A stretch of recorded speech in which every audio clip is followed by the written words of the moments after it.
Hi, this is Arthur Karmazzi, best-selling author and currently ranked as one of the world's top 10 thought leaders in organizational culture and leadership.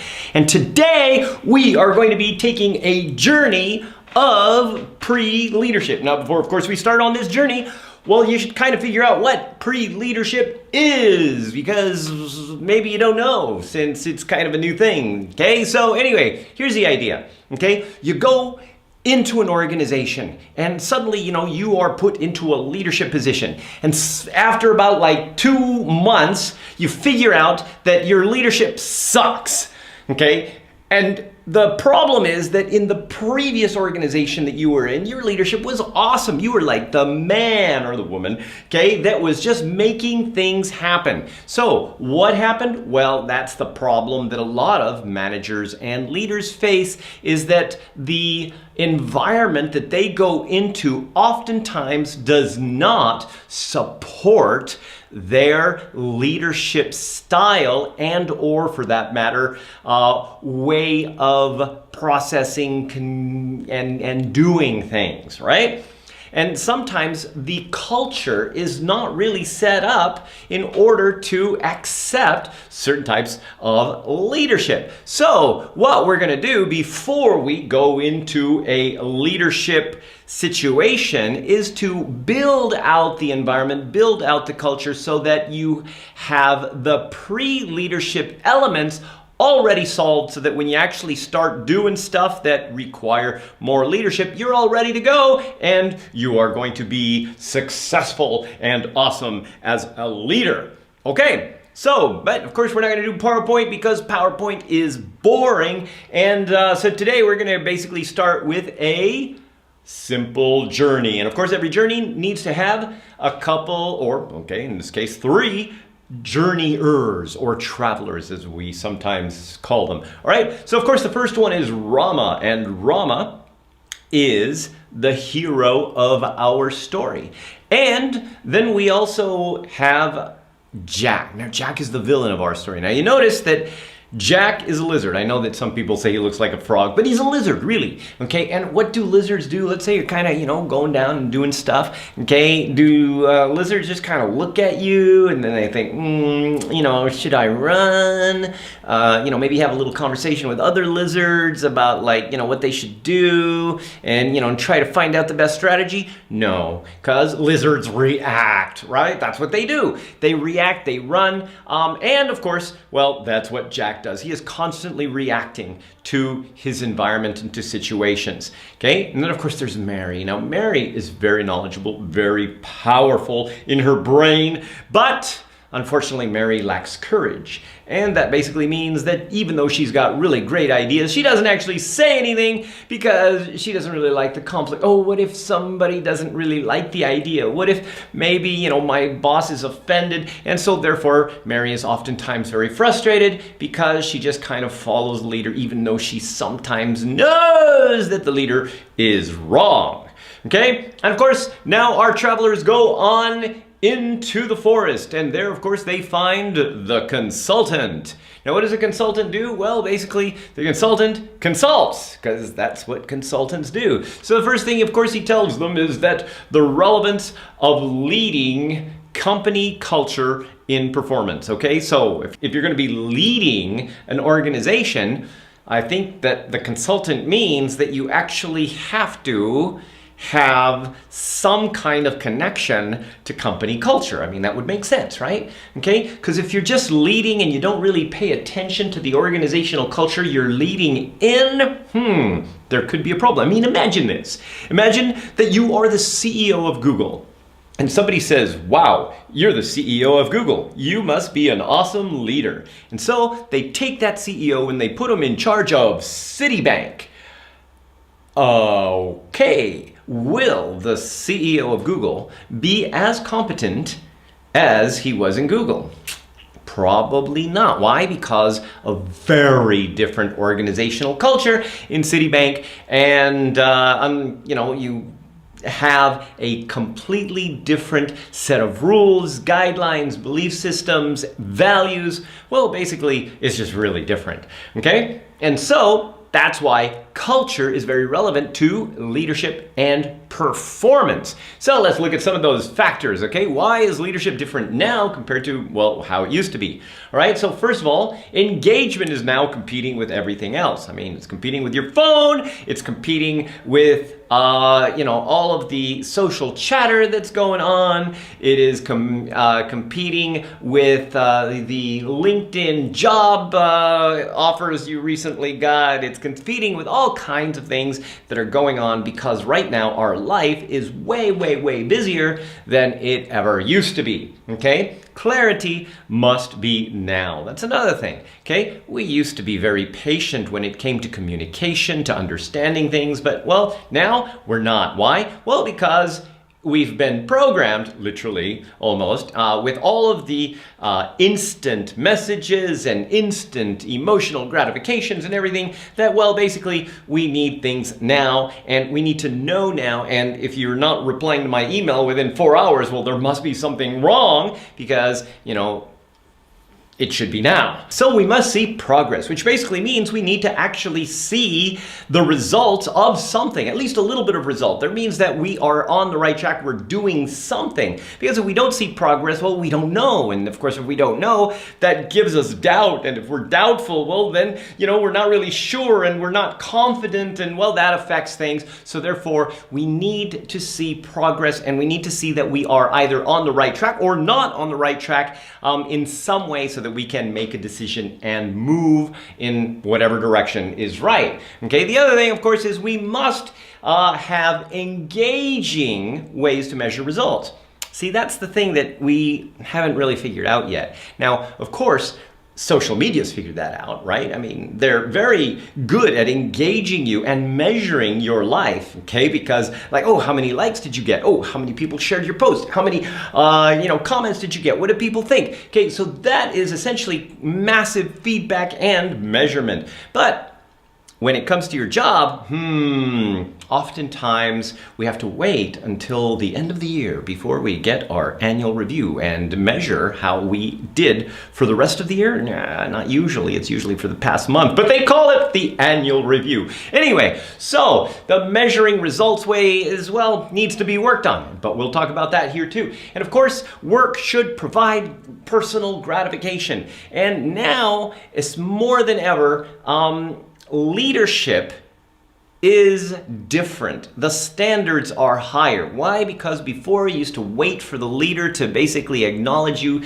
kind of give you the right direction, the right praise, the right kind of gratification on multiple levels.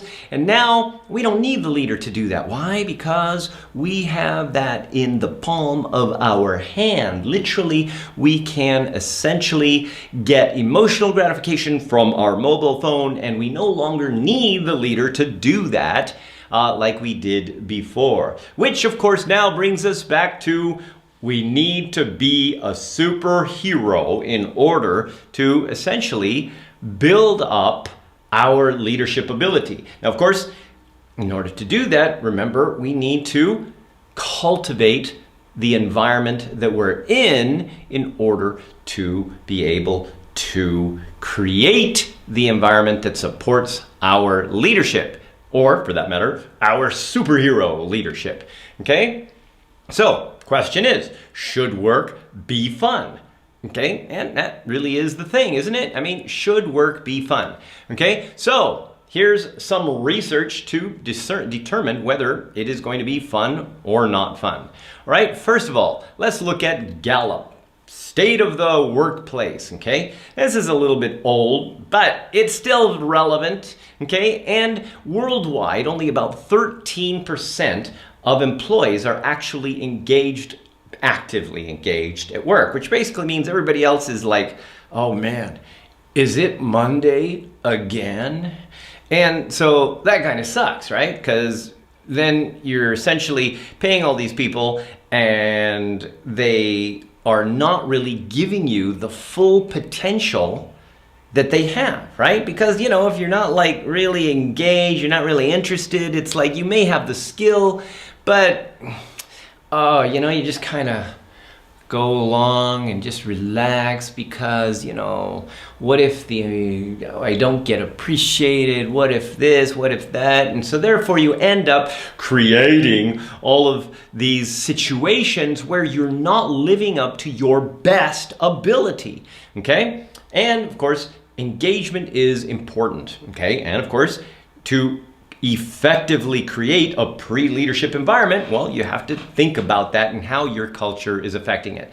Now, the other thing is the fact that organizational culture definitely affects how people or how the ROI of the people are connected. Okay, that kind of came out wrong, but anyway. So this is a DCI study that measured performance relative to culture, which basically took 100 people and identified the mean, which meant 100 people do the work of 100 people. Well, in a poor culture, the same 100 people did the work of basically 68 people. But in a good culture, okay, or at least in the best one in the study, okay, 100 people did the work of 151 people. Okay, what does that mean? Well, basically it means that most people, the average, are actually working below their potential, because the 151 people versus the 100 is actually people working at their best, which means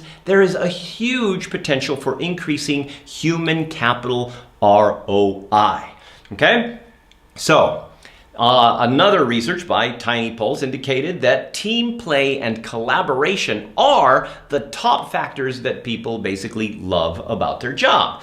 All right, so if we put all of this together, basically we kind of figure that you need to have at least some fun and some cooperation, and well, people need to be engaged in their work in order to be effective. And of course, if you're going to be a great leader, the idea is to help people to be effective. And of course, in order to do that, okay, how do you be a great leader? Well, you gotta develop your pre-leadership culture. All right, well, of course, the first thing you gotta do is find the scroll of environment. Dun, dun, dun. Okay, and of course, now that our heroes found the scroll of environment, we learn what that all basically means. All right, so let's assume that you are going into a group of people. Now, it could be a group of friends, it could be a group of people at work. Now, those people, the moment that you walk into that group, those people are going to be behaving in some way or another, and their behavior and how they act and react to you will affect you. Okay? Now, the moment that you walk in there, you are also going to be behaving and acting and reacting to those other people. Okay, so in an organizational culture, what happens oftentimes is that people essentially get sucked in to this organizational culture because the power of the people around you and how they are acting and reacting essentially end up creating behaviors in you. Okay, why? Well, because you do something, and then of course they react to that, and then you react to their reactions, and then of course they react to the reactions that you reacted to, and eventually you kind of start to conform to that type of organizational culture. Okay, but here's the thing, okay, let me ask you a question. Have you ever been in a situation where you have had multiple jobs, not at the same time, okay, but you've had multiple jobs? Now, let me ask you a question. In those multiple jobs, do you find that you have had people who are giving you the same kind of attitude and everything else? Maybe you've had similar problems in different jobs. Have you ever found that? Okay, it doesn't matter, like maybe you work for this company, then you go and work for this company and this work company, and maybe not all the problems are the same, but some of the problems maintain consistent. Have you found that? Okay, I want you to think about what is the common denominator to those problems. And the common denominator is you. Yes, that means you are basically responsible for the perpetuation of maintaining all of those same problems over and over again. But that's the good news. Why? Because it means you are also in control. See, this is the thing. okay, we start to have these conversations and reactions to people, and people tend to react to our conversations and reactions. Now, depending on how we react to their reactions and so on, we can consistently create some of the same problems in our lives. Now, that can be for relationships, it can be for work, it can even be for friends, okay? Now, if you understand what those little things are, that means you can change them. In fact, let's assume that you have friends, okay? And let's say that you go out with your friends. Now, where do you go? Okay, well, let's say you go out to dinner, okay? And you talk about X amount of things, whatever that is. Now, whatever those things that you're talking about, let's say you go to the same place, okay? And you talk about the same kinds of things. And the only thing that's different is maybe that when you normally go with these people, you're just kind of like chilled and stuff. But now you're going to be like super excited. You're going to like, whoa, I was like this and everything else. Will that affect the group? Of course it will. Okay, even if everything else is completely consistent, you are now affecting the group because you've made one small modification in one behavior. That's it. Okay? So the entire group is affected, which basically means that now you are able to affect culture change within that group by making one small modification in your behavior. And that's what we're going to learn today. Is we're going to learn a few elements of how to essentially change that to make it awesome. Okay, so here's what we're going to be doing. Okay, our heroes are now going into the forest, and Rama notices the Sword of Awareness. Dun, dun, dun. Now, of course, the Sword of Awareness basically means that when you hold the sword, you are aware, because that's why it's called the Sword of Awareness, right?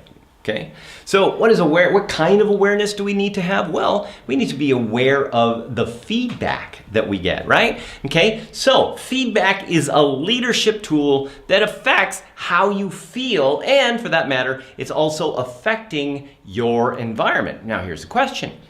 Are you aware of your environment? Are you aware of your environment? And that is a key factor, because oftentimes you're not really aware of the feedback that you are giving on a regular basis. And because you're not aware of that feedback, people are essentially taking your feedback and interpreting it in maybe the wrong way, but you don't know.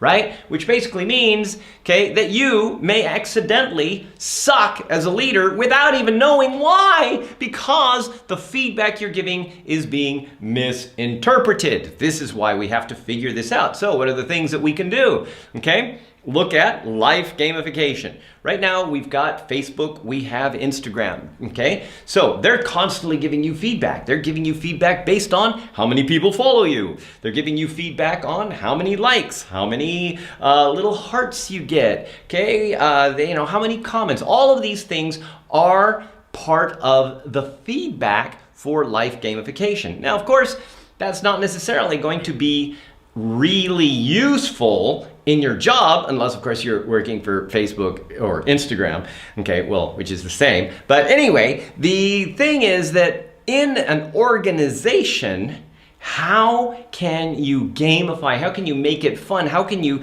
get people to be addicted to feedback in a way that is going to help them to essentially be the best that they can be, so that you can be the best leader that you can be, okay, in this process. All right, so let's look at what's possible. Okay, now I want to share with you a little quick story, a story of me as a child. Okay, now it's not one of those weird things, right? But let me just kind of tell you a little bit about where I come from. All right, so I used to be a stupid kid. Yes, that is true. Okay, and I even used to be a child. And so in my youth, okay, my ability to do things like read and do math and spelling and all this stuff were reasonably limited. And my teachers called my parents and they said, Mr. and Mrs. Carmazzi, your son Arthur is special. Okay, basically that is code word for stupid. And so we need to put him in a special children's class. And so I go to this special kids class. And so here I am in this special kids class, and you know, there's this teacher, her name is Mrs. Kelly. And like, she's so cool. And she's always smiling, and you know, she just basically says, oh, you know, Arthur, don't worry, you know, I really understand you, and you know, I'm here to really support you. And I figure, wow, you know, she really accepts me for being stupid. And in fact, I learned that the more stupid that I acted, the more attention I got, and I like attention. So guess what? I learned to be even more stupid. Okay, but then the school changed the rules. And what they did is they went in and said, you need an algebra class before you can go to high school. I'm thinking, algebra? I can't do that. Isn't that like math for smart kids? No way. But I had to go, so I went. And the very first report card I got, what do you think? F! Of course I got an F because I was a stupid kid. Everybody had basically acknowledged that I was less than par. And so basically, I lived up to that expectation. But something very different happened after that first quarter. Mr. Backus, he had this like super shiny bald head, and he always wore these brown corduroy coat. I don't know if it was like the same one or if he had lots of them, but he sat down and he wrote a simple algebra problem on the board. He says, Arthur, what's the answer? And I did what I was taught to do. Show my work. So I went to start writing all of these things and everything. And anyway, turns out that later on I figured out I have dyslexia and ADHD. So, you know, writing stuff down and everything else wasn't really all that easy for me and stuff. And it was slow, and you know, and it would mess me up. So anyway, he says, no. Don't write this stuff down. Just look at it and tell me what you think, okay, based on in your head. Okay, just tell me what you think in your head. Okay, so I said, it's this. He said, that's right. Okay, and he wrote another one, and he said, okay, just tell me the answer. And okay, this. He says, that's right. And he says, Arthur, would you like some extra credits? Like, well, yeah, I mean, I want to go to high school, right? So, yeah. So anyway, he comes over and he says, we're going to do a competition every Friday where you can volunteer in front of the entire class and show how awesome you are. And I'm like, you want me to stand up in front of the class where I just got an F and volunteer? He says, yeah. And I'm like, okay. So anyway, I volunteer on Friday, and guess what? I'm actually really good at this game. But here's the difference. I'm good at this game in front of an entire class of people. I am here in front of all of my peers doing well at this game. And after about like 3 weeks, some of these other students would come up to me and say, hey, Arthur, can you help me with my homework? And I'm going, oh my gosh, these people think I'm smart. And I like come make some excuse. Oh, well, you know, my mom's waiting for me. Until one day, Lynn Pachalski, this beautiful 8th grade girl, comes up and says, Arthur, can you help me with my homework? And I'm like, yeah. And I learned to be smart. And from there, that literally changed my destiny, simply because my perception of who I was changed. My focus, my awareness that I was not stupid was basically changed. The environment changed because of one small modification. It didn't make me smarter, it simply helped me to show where I was actually smart to other people, but that affected my competence because it affected my attitude and my confidence as well. Okay, so all of that basically means that in different environments, you have different competencies. And some environments, depending on the people around you, can either improve your competence or hinder your competence, depending on what is going on. Okay? So, as our heroes move on and they find the armor of insight, Dun, dun, dun. And of course, now we have an opportunity to understand really where our heroes and travelers are coming from. Okay, I want you to look at the lizard, okay? So, are you being a lizard? Okay, here is how the lizard thinks. I react because I'm not valued, respected, understood, or clear. Okay, now let me ask you a question.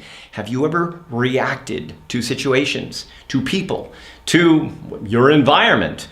Okay, well, probably. So, in essence, you have been the villain and the lizard. Okay, but let's look at Mary's way. All right, I don't speak up because it's not safe. Have you ever been in that situation? Well, probably. And that also means sometimes you are Mary, okay? But the hero's way, I understand my environment so I can succeed in it. And you've done that. You have been in situations where you basically know what to do, know what direction to go in, and you make things happen, you don't give up, and you create opportunities to succeed for yourself and for others. So in essence, you are the hero. You are Mary, and you are Jack, the lizard.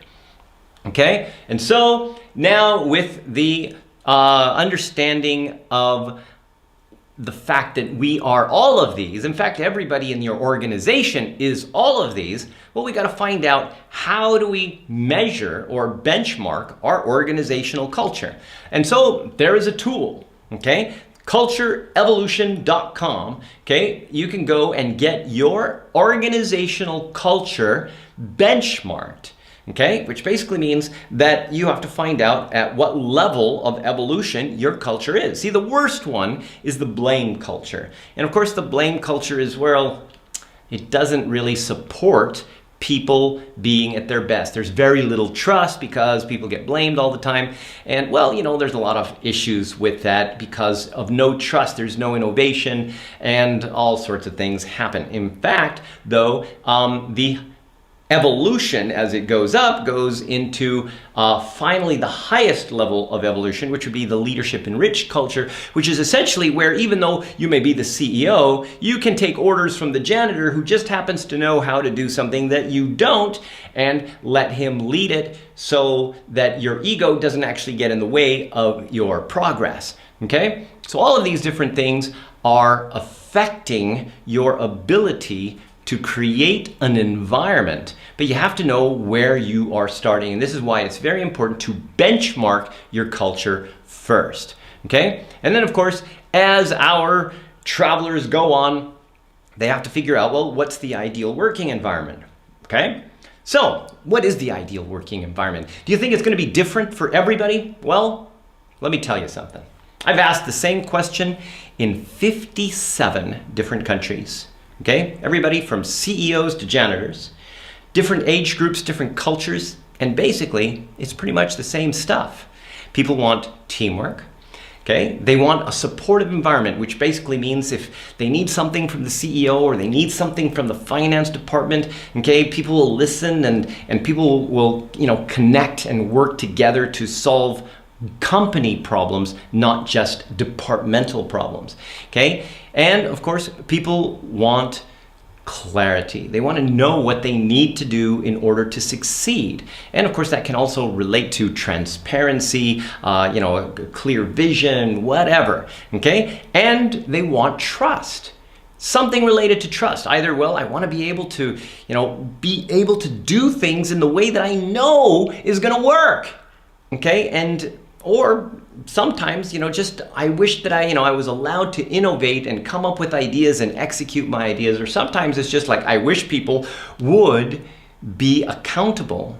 So it all comes down to trust, something related to trust. And then of course, finally, something related to fun.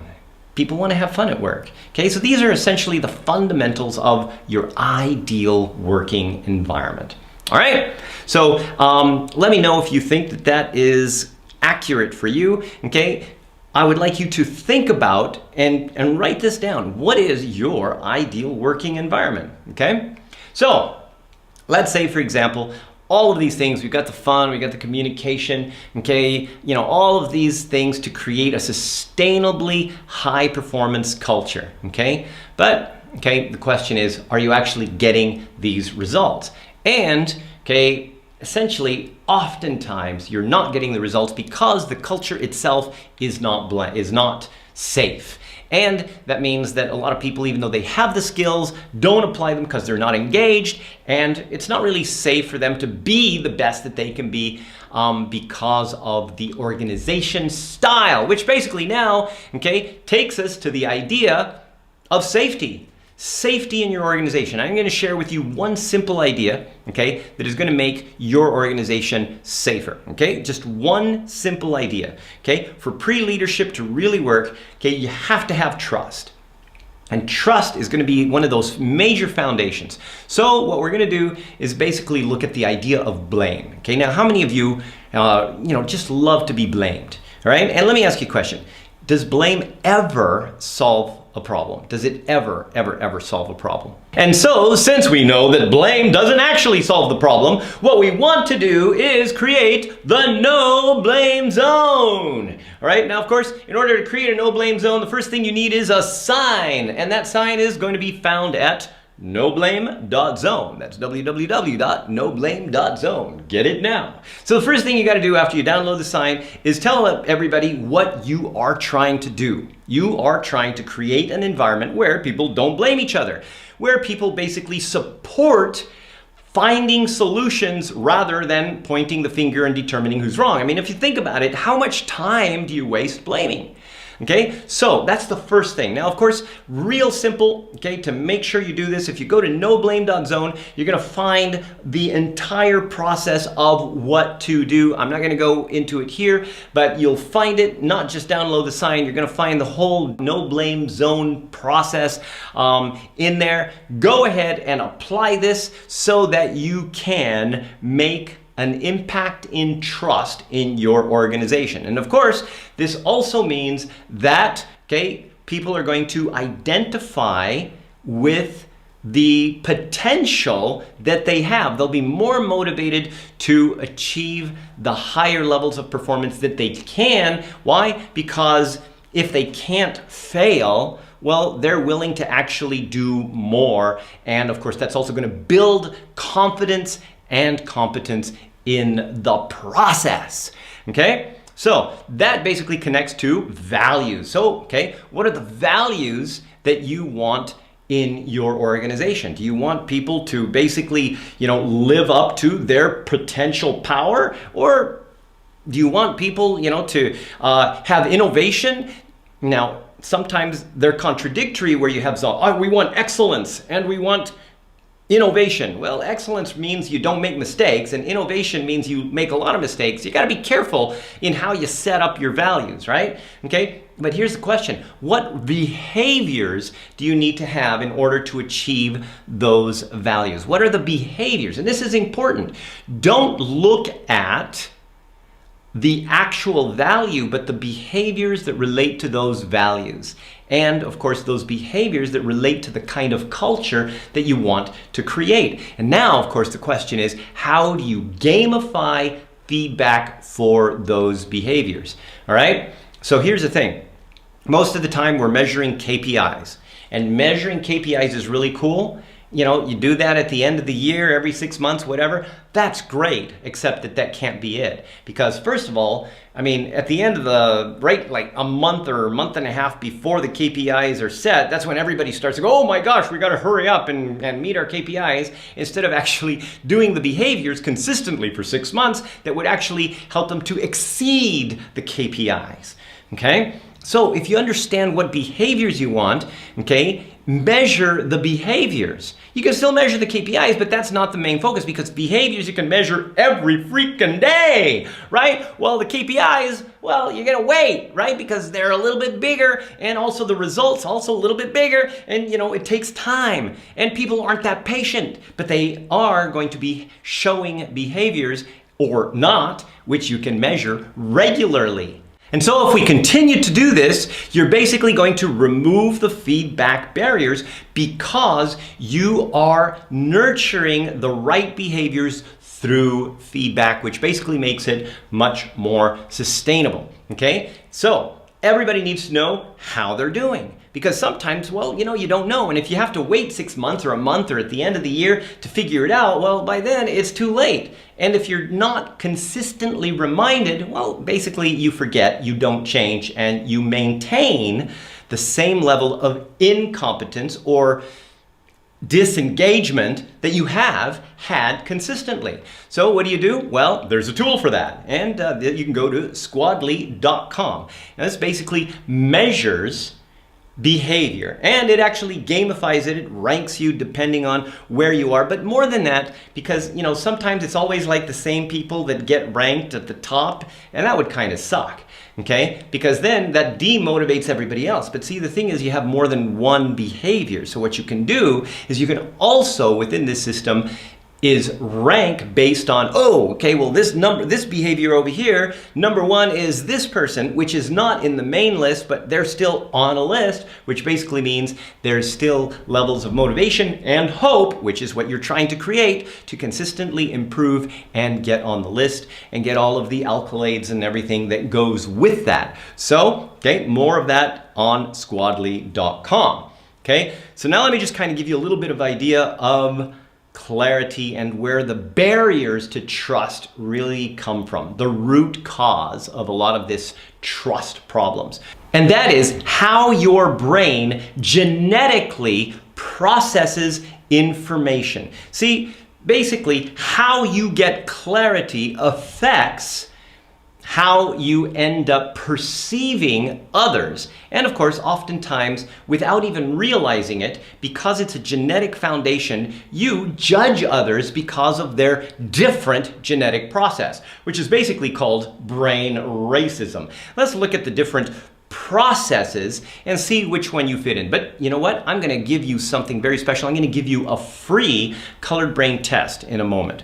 All right? So, first of all, you have the green brain. Now the green brain is what we call chaotic processing. So nothing is connected and it gets clarity by taking action. So in order for it to start to see things clearly, understand it, have clarity, there needs to be action taken.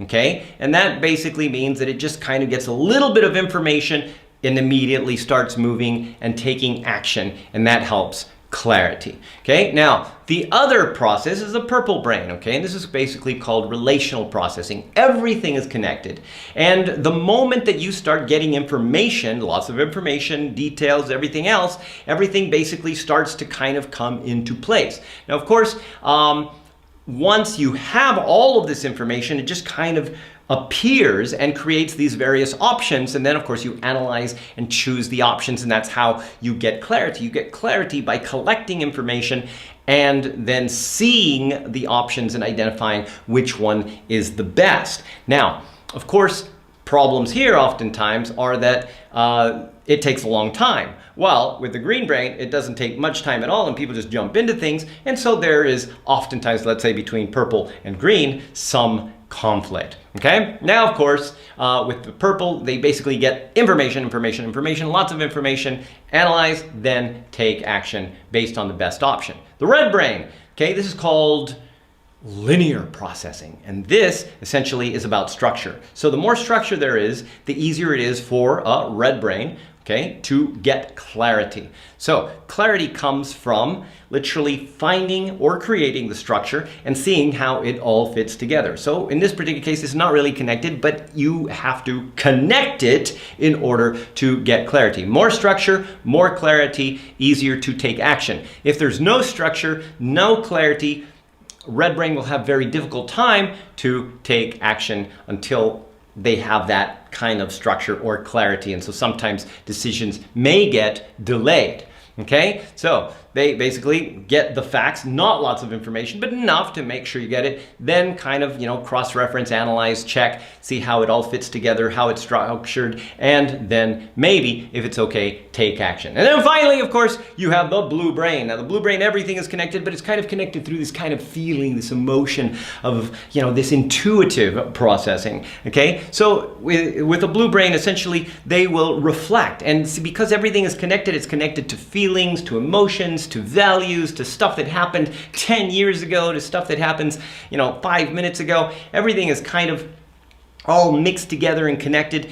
And that basically means that it's called intuitive processing because it accesses the subconscious awareness and or experience that you have, but you don't know that you have, okay? And so this reflective process is kind of happening all at the same time, picking up stuff from the outside, picking up stuff from the inside, and everything is kind of connected, and therefore you make decisions based on what appears to be intuition, okay? So the process essentially goes into multiple elements of feeling, sensing, analyzing, getting information, taking action, all kind of at the same time. Okay, now I told you I was going to give you a free test. Now you got to go to coloredbrain.com, okay, coloredbrain.com, and okay, once you set up an account at coloredbrain.com, make sure you get this, okay, this is the code. Take a picture really quick, quick, take a picture, take a picture, click, click, click, take a picture, okay, and use this code so that you can get a free Colored Brain test or Colored Brain communication inventory that is going to identify your colored brain. Hope you took a picture. If not, take a picture now. Take a picture, quick. All right, so use this code or write it down, whichever, okay, in order to take your free test, okay? Now this is going to give you insights onto what brain process you are, and remember that because we have these different processes, we oftentimes judge each other, which reduces trust. Once trust is reduced, well, that largely affects how we interact with each other. And when people are starting to judge you based on your process because you're obviously wrong, since what they see is absolutely clear. I mean, it's just common sense. And what they see you do, if it's not the same as theirs, it just means, oh my gosh, what is wrong with this person? And so therefore that starts to create barriers to trust. So this is one of the root causes of trust. Okay, now if you were in the free program that I did earlier, okay, this is the free test that I said that I was going to give you. All right, and so there you go. And so now as we end, okay, we find the circle of trust, and there in the middle, the helmet of victory. Dun, dun, dun. Okay, and now that basically means that when we measure everything, we're connecting the awareness to support trust, to create a good pre-leadership environment, okay? And when we're making feedback fun, like with Squadly or gamifying or things that make it interesting to see how we're doing regularly, and measuring behaviors, of course, that basically helps culture to improve or enable great leadership. And of course, another factor, which I'm going to share with you in a moment, is perception gaps, which basically means how you perceive yourself compared to how others perceive you. See, sometimes, you may be thinking, oh, I'm being very supportive, but in reality, the people that you are supporting think, oh my gosh, my boss is a control freak.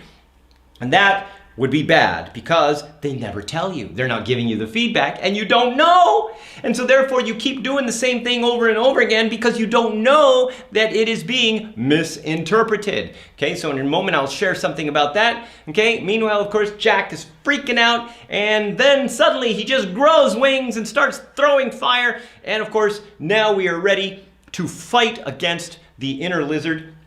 But one last thing we must do, close the perception gaps. And there is one other tool that you can use, which is the management mirror, which is the EDMA, Emotional Drive Mirror Assessment. And you can find that at emotionaldrive.net, emotionaldrive.net, okay? And as a recap, our friends are now together throwing a party because we now know that gamification removes all of the barriers to people kind of giving good feedback. We know that competence is developed within each other because we're giving each other feedback. We can help each other. We know that colored brain supports clarity and respect, because respect is important. Okay. We also know that instant feedback is high quality feedback. Transparency builds more motivation. Okay. We want to set up an environment that supports your leadership. Okay. We want performance measurement and feedback to be used as a management tool. We want to measure effects of clarity and emotional gratification so that we can essentially be better leaders. We measure behaviors that manifest the results in order to create a better culture that supports your leadership. And of course, communication processes, or your colored brain, affect action and trust in culture. Short, instant measurement inspires better motivation, and of course we close our perception gaps to improve our leadership results. And so here are the different tools that I've shared with you today that you can find, and don't forget to use the free colored brain that we gave you. And if you need to contact me for any reason, ask any questions, you can find me at arthur@directivecommunication.com. And with that, thank you very much. This is Arthur Carmazzi wishing you great success.